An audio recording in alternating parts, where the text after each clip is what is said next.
নমস্কার বন্ধুরা, সুবর্ণা দাস অফিসিয়াল চ্যানেলে সবাইকে স্বাগতম। আজকে আবার চলে এসেছি একটা রেসিপি নিয়ে। আজকের রেসিপিটা হলো লোটে মাছের রেসিপি। এই রেসিপি আমি আমার মায়ের কাছ থেকে শিখেছি। আমার মা যেভাবে রান্না করে আমিও সেভাবে রান্না করার চেষ্টা করেছি। এই রেসিপি এভাবে বানালে গরম গরম ভাতের সাথে আর কিছু প্রয়োজন হবে না। দেখুন বন্ধুরা, এইখানে আমি ছোট লোটে মাছ ধুয়ে ভালো করে পরিষ্কার করে নিয়েছি। এবার এখানে আমি প্রথমে দিয়ে দিলাম 1.5 চামচ পরিমাণে আদা রসুন বাটা, আর দিয়ে দিচ্ছি স্বাদ মতো লবণ, আর 1 চামচ পরিমাণে হলুদের গুঁড়ো দিয়ে দিলাম, আধা চামচ পরিমাণে ধনিয়ার গুঁড়ো দিলাম, আধা চামচ পরিমাণে জিরার গুঁড়ো দিলাম, মরিচ দিয়ে দিলাম আমি 2 চামচের মতো, আর দিয়ে দিচ্ছি 2-3টা কাঁচামরিচ। এবার এখানে দিয়ে দিচ্ছি আমি পেঁয়াজ কুচি। এবার দিয়ে দিলাম কাঁচা সরিষার তেল। এবার এই মাছ ভালো করে হাত দিয়ে মাখিয়ে নিতে হবে। এই মাছ রান্না করার সময় মরিচ একটু বেশি দিলে খেতে খুবই ভালো লাগে। দেখুন বন্ধুরা, এভাবে হাত দিয়ে ভালো করে এই লোটে মাছ মাখিয়ে নিতে হবে। এই মাছ মাখিয়ে রান্না করলে খেতে খুবই ভালো লাগে। এভাবে হাত দিয়ে ভালো করে মাখিয়ে নেবেন। আমার এই রেসিপিটা যদি আপনাদের ভালো লাগে তাহলে লাইক কমেন্ট শেয়ার করে দেবেন। আর নতুন কোনো বন্ধু যদি আমার এই রেসিপির ভিডিওটা দেখে থাকেন অবশ্যই আমার চ্যানেলটাকে সাবস্ক্রাইব করে দেবেন এবং নোটিফিকেশান অন করে দেবেন। যখনই আমি নিত্য নতুন ভিডিও ছাড়বো প্রথমে আপনার কাছে পৌঁছে যাবে। দেখুন আমি খুব সুন্দরভাবে হাত দিয়ে এই লোটে মাছ মাখিয়ে নিয়েছি।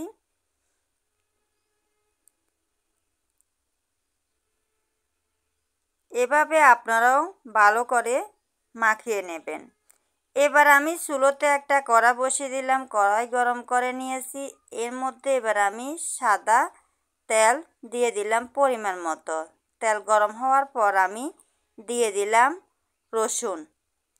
রসুন আমি ভালো করে ভেজে নেব একটু বাদামি কালার করে, তাহলে খুবই ভালো হবে এই রেসিপির সাথে। দেখুন বন্ধুরা, আমি রসুন একদম বাদামি কালার করে ভেজে নিয়েছি।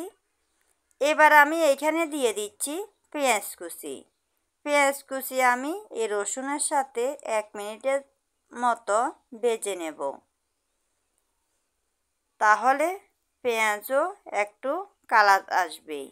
এভাবে ভালো করে ঘন হাতে লাড়িয়ে দেখুন ভেজে নিয়েছি পেঁয়াজ কুচিও। এবারে এখানে আমি দিয়ে দিচ্ছি মাখিয়ে রাখা লোটে মাছ। লোটে মাছ আমি দিয়ে দিলাম। দেখুন বন্ধুরা, এবার আমি খুন্তির সাহায্যে ভালো করে তেলের সাথে মিক্স করে নিতে হবে। এভাবে আপনারা যদি এই লোটে মাছ রান্না করেন খুবই ভালো লাগবে। একবার এভাবে রান্না করে দেখবেন। এভাবে ভালো করে লাড়িয়ে কিছুক্ষণ রান্না করে নিচ্ছি। দেখুন বন্ধুরা, লোটে মাছ থেকে জল বের হয়ে আসছে। এ জল আমি শুকিয়ে নেব। এ মাছ উল্টিয়ে দেওয়ার সময় আস্তে আস্তে করে উল্টিয়ে দিতে হবে, তাহলে এই লোটে মাছ ভেঙে যাবে না। দেখুন বন্ধুরা, এভাবে কিছুক্ষণ পর রান্না করার পর আমি এখানে দিয়ে দিলাম বিলাতি ধনিয়া পাতা কুচি। দেখুন বন্ধুরা, জল যে বের হয়েছে লোটে মাছ থেকে তা শুকিয়ে গিয়েছে। আমি আবারও মাছ উল্টিয়ে দিচ্ছি। দেখুন একটু দাগ লেগেছে মাছের গায়ে। এভাবে আরও কিছুক্ষণ আমি রান্না করে নিচ্ছি। শীতের এই দিনে এই লোটে মাছ গরম গরম ভাতের সাথে খুবই ভালো লাগবে। আপনারা বাসায় অবশ্যই ট্রাই করবেন। আমি যেভাবে এই রান্নাটি রান্না করছি এভাবে রান্না করে নেবেন। দেখুন বন্ধুরা, আমি ভালো করে লোটে মাছ ভেজে নিয়েছি। এবারে এখানে আমি আধা কাপ পরিমাণে জল দিয়ে দিলাম।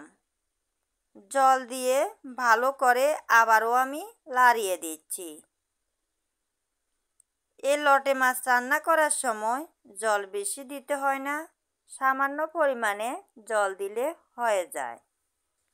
দেখুন একটা লোটে মাছও ভেঙে যায়নি, ছোট লোটে মাছ তবুও ভাঙেনি। আপনারাও এই পদ্ধতিতে লোটে মাছ রান্না করবেন, দেখবেন একদম ভেঙে যাবে না। দেখুন লোটে মাছ ভালো করে ফুটে উঠেছে। এভাবে আমি লাড়িয়ে আবারও কিছুক্ষণের জন্য রান্না করে নিচ্ছি। দেখুন এভাবে যে জল দিয়েছি আমি লোটে মাছের মধ্যে তা শুকিয়ে নেব, তাহলে খেতেও খুব ভালো লাগবে। এবার আমি এই লোটে মাছের মধ্যে দিয়ে দিলাম ধনিয়া পাতা কুচি। ধনিয়া পাতা কুচি দেওয়ার পর দিয়ে দিচ্ছি 1 চামচের মতো কাঁচা সরিষার তেল। এবারে আবারও আমি ভালো করে লাড়িয়ে দিচ্ছি। এভাবে ভালো করে লাড়িয়ে দেওয়ার পর কিছুক্ষণের জন্য আমি ঢাকনা দিয়ে দিলাম।